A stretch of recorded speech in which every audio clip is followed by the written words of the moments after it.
Hey, I haven't done this before, but I just want to let you all know that you can stay up to date on my content and what's happening with it by following my Twitter, which is up on the screen right now. Twitter's a hole, we all know that, but hey, if it lets me keep in touch with you lovely folks, I'll keep using it.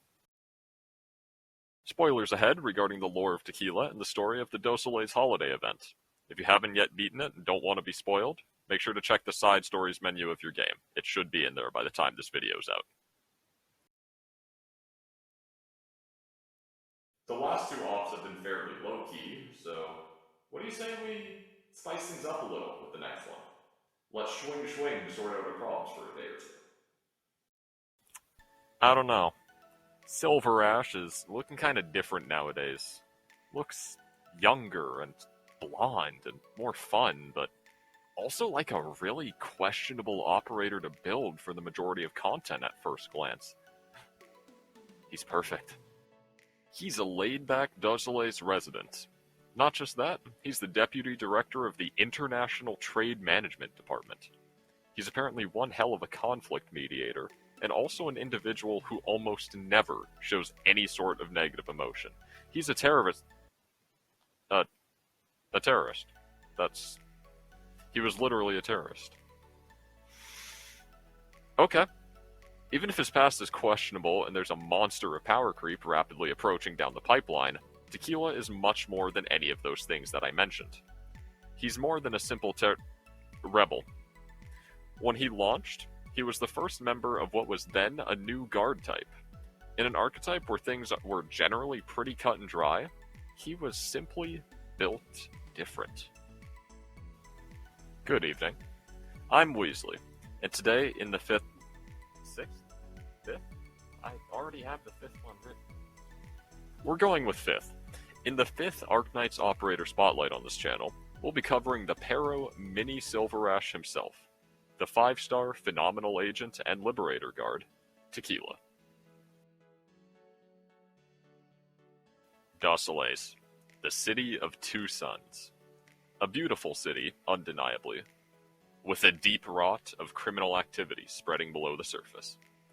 Anyone who stays in Dosale's for long enough will quickly become aware of the city's two-sided nature. A similar thing can be said of the man named Ernesto Salas. On the outside, a jovial, laid-back individual, the assistant to the mayor of Dosale's, and the resourceful guide to Chen Huichie and Lin Yusha during the Dosale's Warrior Championship, a competition which the resourceful as ever Pero even has some stakes in. But it's not just the sticker exchange service that he runs. His stake is far deeper than just that. Below the surface, Ernesto is a lot more than he seems. Alongside his stepsister Rafaela and his father Pancho, Ernesto wants Dosale's to wake up to the horrors of Bolivar. He wants them to wake up to the reality of the bloody civil war raging outside the sheltered confines of the city, and force the complacent residents to face the music. But of course, Chen and Lin Yusha didn't exactly allow that to happen. Ernesto's punishment? He lost his job. Not only that, he actually ended up getting another one, working for Rhodes Island at Chen's own invitation. Ernesto wanted to start a new life at Rhodes Island, and so he did. Meet Tequila. Say what you will about the upcoming blonde-haired gem within his archetype, but Tequila was undeniably a really good proof of concept for Liberator guards as a whole. Alternating between standing there, menacingly of course, and dishing out burst DPS that really is nothing to scoff at, over 2,300 attack if all the stars align, he demonstrates exactly what makes this archetype work fairly well in the context of Arknights. Though his S1 isn't bad per se, it's at E1 where Tequila truly shines, thanks to getting his S2 unlocked. Using this skill as his bread and butter, it's pretty easy to see why Tequila has been called Mini Silver Ash since his release. Decent range, 2 to 3 enemies getting attacked at once, and a pretty damn good damage output allow him to be, while not quite a replacement, a good supplement or alternative to Silver Ash's normal gameplay. And he has a good chunk more survivability than his white-haired counterpart too. With a base 425 defense stat at E2 level 1, as well as 3,118 HP and Block 3, though he only blocks while his skill is active, he's pretty damn hard to take down. To top that all off, he has a Reflect mechanic, reflecting damage back to his attacker as arts damage, based on a portion of his own attack. Tequila may do a whole lot of standing around while his skill isn't active, but when it is, he might just be a cornerstone of your team's composition. But which skill do you use? Short answer is S2 nearly 100% of the time, but why don't we get into exactly why that is? Skill level 7 is assumed, but I'm sure you already knew that. Tequila is one of those operators where, well, you can't exactly call his non-dominant skill bad, but you know that you're never touching it. In his case, it's because he happens to have one of the more confusing ideas for an S1 in this style of archetype, while having what is actually something of a monster of an S2. Let's get into specifics. Tequila's first skill, Decisive Action, is sure a pick. Auto recovery with a 20 SP cost, 20 second duration, and no initial SP. Fairly standard stuff, and the effects are no different. Tequila's attack speed is boosted by 38, so a 38% increase, and each attack deals 150% attack as physical damage. Nothing exceptional. He becomes a guard who does guard things as opposed to a funny dog standing there sharpening his sword. Is his S1 worthy of being considered for mastery? No, not really, no. It's just kind of a strange choice for this archetype.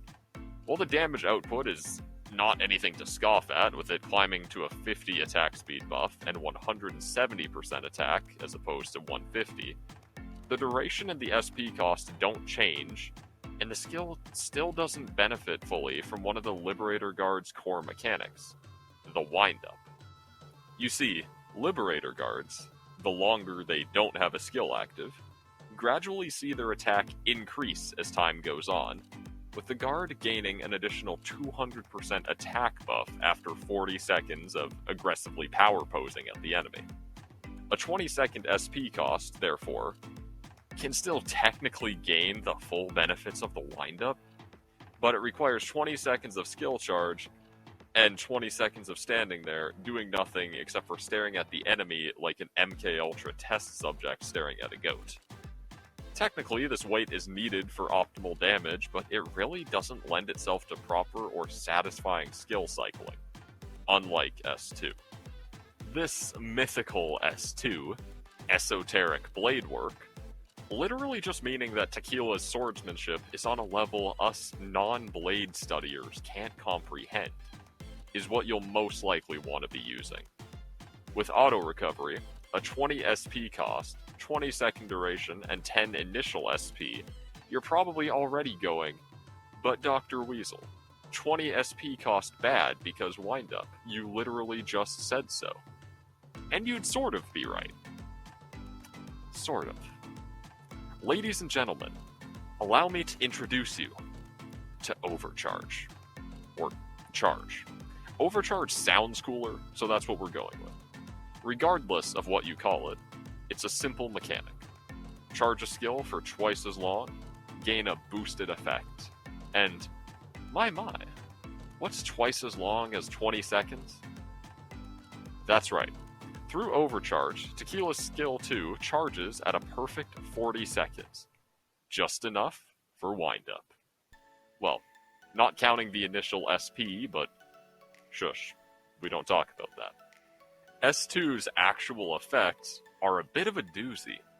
A range increase, along with Tequila striking 2 opponents at once within that range, with each hit dealing 230% of Tequila's attack as physical damage. The Overcharge effect? An additional target is struck, and an additional 10 seconds of skill duration. Not bad, huh? Is Mastery worth investing in for S2? If you use Tequila, like him, and want to make his blade work even more esoteric, by all means. Though the gains seem small at first glance, an additional 30% attack and 2 initial SP, let's run through some calculations quick. Alright, let's see here. E2 level 60 Tequila at max trust will be our baseline. That's 340 base attack for those of you playing at home. Add the plus 200% attack from the inherent archetype trait, and that climbs all the way to 1020 attack. With the 230% attack from S2M3, that's 2,346 attack on 3 enemies at a time. There is a reason he gets called Mini Silverash. Lastly, Tequila's talent. Waiting Game allows Tequila to, while his skill is inactive, reflect damage back to his attackers. When attacked, Tequila will deal 10% of his attack, 23% at E2 max pot, as arts damage to whoever attacked him. Simple, yet not at all bad, especially when utilizing good deployment order against an enemy with high attack speed. He can do more than just stand there menacingly. He can stare daggers at his enemies too. I don't believe it. Impossible. Inconceivable, even.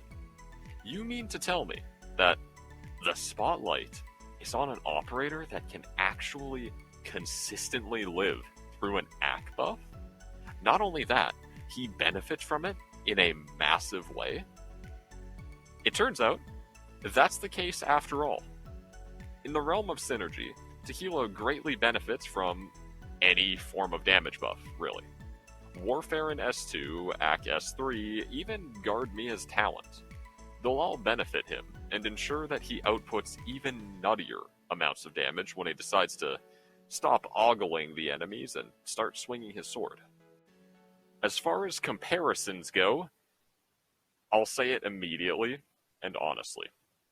Tequila is best looked at within a vacuum. That's not to say that he falls short in every comparison, more just that the only valid comparisons are ones that he's mostly outshined in.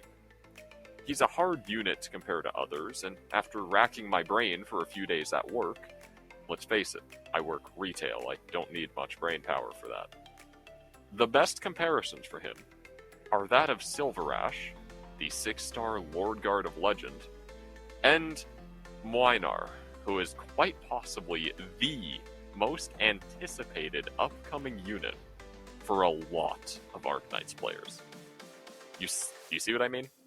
He can't really compare to either of them, but the fact that he can still be considered for it is a testament to his power, really. Silverash is best seen as what Tequila wants to be when he grows up, balance-wise. Silverash will consistently offer more utility, damage, and is just generally a more commonly built unit, thanks to being on the Newcomers banner, although not for long. Tequila doesn't necessarily fall short in every aspect or anything like that, though.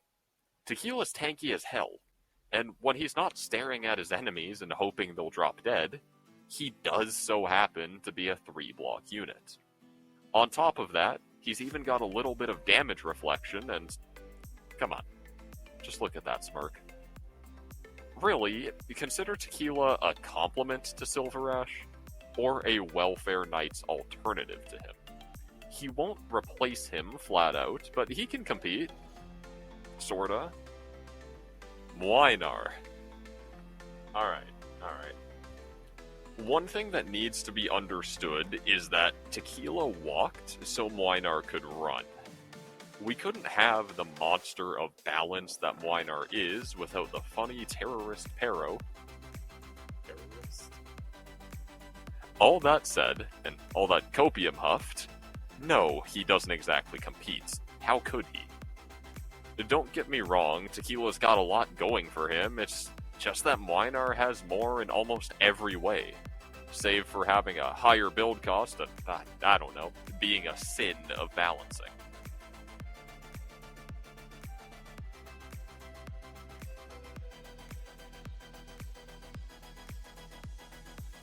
Sometimes, you don't want to use meta. Sometimes the road less traveled is the more appealing one. Maybe you're doing welfare nights, or are fresh out of Dosole's holiday and liked how he was in the story. Maybe you just flat out like the funny dog. The other funny dog. The other funny dog. This guy's video is coming someday. Yeah, that's the one. Whatever your reason is, sometimes you just want to build Tequila. And that's okay. Ernesto's gonna take you far, even if he does it a little unconventionally and likes seeing the sights before he starts swinging. Next up,